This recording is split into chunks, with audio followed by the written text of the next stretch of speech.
Students, स्वागत है आप सबका हमारे YouTube channel education point coaching classes में। तो बच्चों, आज की इस क्लास में हम पढ़ने वाले हैं क्लास 9th के सामाजिक विज्ञान की वर्कशीट नंबर 86। 14 फरवरी की वर्कशीट है, तो शुरू करते हैं इस वर्कशीट को। निर्धनता एक चुनौती, इस पार्ट के हम बिल्कुल अंतिम पड़ाव पर आ गए हैं, जिसमें कि हमने लास्ट वर्कशीट में पढ़ा था कि कौन कौन सी ऐसे कारण हैं जिस वजह से भारत में निर्धनता पाई जाती है। वहीं अगर बात करेंगे निर्धनता को कम करने के लिए भारतीय सरकार ने कौन से कदम उठाए हैं, तो वो भी हम पढ़ चुके हैं। अगर अब बात करें कि भविष्य में और भी कौन सी चुनौतियां हैं जिनका सामना हमें करना पड़ सकता है, तो भारत में निर्धनता में निश्चित रूप से गिरावट आई है, लेकिन प्रगति के बावजूद निर्धनता उन्मूलन भारत की एक सबसे बाध्यकारी चुनौती बनी हुई है। आज भी भारत में निर्धनता पाई जाती है। आशा की जा रही है कि निर्धनता उन्मूलन से अगले 10 से 15 वर्षों में अधिक प्रगति होगी। यानी कि हम जो नियम बना रहे हैं, हम जो योजनाएं बना रही है हमारी सरकार, अगर उसको सही प्रकार से लागू किया जाए तो 10 से 15 सालों में भारत में प्रगति हो सकती है।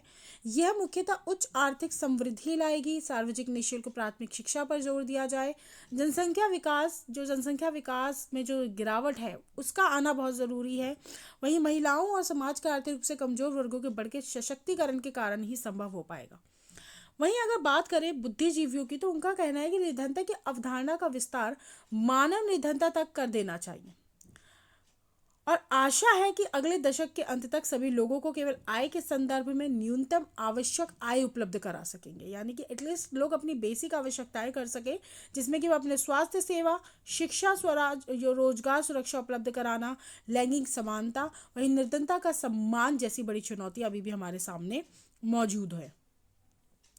कुछ याद रखने योग्य पॉइंट्स भी इस बार अवेलेबल कराए गए हैं। सबसे पहले, निर्धनता के अनेक आयाम होते हैं, यानी कि निर्धनता के पीछे बहुत से कारण हो सकते हैं, बहुत से प्रकार हो सकते हैं। सामान्यतः इसे निर्धनता रेखा की अवधारणा के द्वारा मापा जाता है, हम ऑलरेडी पढ़ चुके हैं। सामाजिक अपवर्जन और असुरक्षा पर आधारित निर्धनता का विश्लेषण किया जाता है। किसी व्यक्ति को निर्धन तब माना जाता है जब उसकी आय और उपभोग का स्तर किसी ऐसे न्यूनतम स्तर से नीचे गिर जाए जो मूल आवश्यकताओं को पूरा करने में असमर्थ हो। वहीं विभिन्न देश विभिन्न निर्धनता रेखाओं का प्रयोग करते हैं। सब देश के लिए ऑलरेडी हम पढ़ चुके हैं कि अलग अलग निर्धनता रेखाएं जो निर्धारित की जाती है। निर्धनता रेखा से नीचे के लोगों का अनुपात भी भारत में सभी सामाजिक समूहों और आर्थिक वर्गों में एक समान नहीं है। यानी कि किसी राज्य में निर्धनता या किसी समाज में निर्धनता ज़्यादा पाई जाती है, किसी में कम पाई जाती है। इन सामाजिक समूहों के अतिरिक्त परिवारों में भी आय का असमानता लेवल पाया जाता है। प्रत्येक राज्य में निर्धन लोगों का अनुपात एक समान नहीं है। भारत में व्यापक निर्धनता के अनेक कारण हैं। निर्धनता उन्मूलन भारत की विकास रणनीति का एक प्रमुख उद्देश्य रहा है। वहीं अगर प्रश्नोत्तर की बात करें, तो सबसे पहला प्रश्न, आने वाले वर्षों में निर्धनता उन्मूलन में प्रगति कैसे संभव होगी। देखो, अब ये हमारे जो समाज है उसमें ये माना जा रहा है कि आगे आने वाले समय में ज़रूर भारत में जो निर्धनता है वो कम होगी, और उसके लिए क्या करना पड़ेगा, उच्च आर्थिक समृद्धि, सार्वजनिक निःशुल्क प्राथमिक शिक्षा पर जोर देना होगा, जनसंख्या को कम करना होगा, महिलाओं एवं समाज के उन लोगों को सशक्तिकृत करना होगा जो समाज में कमजोर है। प्रश्न दूसरा, निर्धनता को कम करने के लिए किन बड़े कार्यों को करने की आवश्यकता है।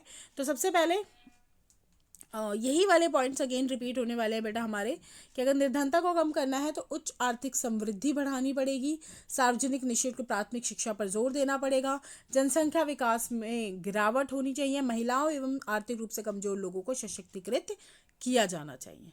प्रश्न तीसरा, न्यूनतम आवश्यकता आय से आप क्या समझते हैं। तो बेटा, न्यूनतम आवश्यक आय का मतलब है कि लोग अपनी बेसिक यानी कि अपनी दैनिक आवश्यकताओं को पूरा कर सके, जिसमें कि रोटी, कपड़ा, मकान, शिक्षा एवं स्वास्थ्य सम्मिलित है। प्रश्न चौथा, महिलाओं के सशक्तिकरण से गरीबी कम करने में कैसे मदद होगी। जैसे कि हमने अभी पढ़ा कि महिलाओं को अगर सशक्तिकृत किया जाता है, शिक्षित किया जाता है, तो ज़रूर गरीबी को कम किया जा सकता है, क्योंकि महिलाएं जब सशक्तिकरण होगा उनका, तो वह अपने परिवार का पालन पोषण और अच्छे से कर पाएंगी, अपने बच्चों को पढ़ा पाएंगी, और अगर उनके बच्चे पढ़ जाएंगे तो आगे जाकर उनका भविष्य अच्छा रहेगा। तो एक महिला का पढ़ा लिखा होना बहुत ही ज़्यादा ज़रूरी हो जाता है, क्योंकि परिवार के केंद्र में रहकर वो पूरे परिवार को चलाती हैं, अपने बच्चों को शिक्षित करती हैं, जिससे कि उनका भविष्य निखर सकता है। प्रश्न पांचवा, स्वास्थ्य सेवा, शिक्षा और निर्धनता की लैंगिक समानता एक आवश्यक कार्य क्यों है। देखो, निर्धनता में लैंगिक समानता होना बहुत ज़रूरी है। यानी कि जब तक महिलाएं और पुरुष दोनों समान नहीं होंगे, तब तक निर्धनता को समाप्त करना असंभव है। वहीं अगर बात करें शिक्षा और स्वास्थ्य सेवा की, तो किसी भी समाज में हम शिक्षा के द्वारा समाज को विकसित कर सकते हैं। वहीं अगर हम स्वस्थ रहेंगे, शिक्षित रहेंगे, तो समाज में अपने आप विकास हो जाएगा। तो इसी के साथ आज की वर्कशीट हमारी पूरी होती है। मिलते हैं नेक्स्ट वीडियो में, तब तक पढ़ाई जारी रखिए। Thank you so much.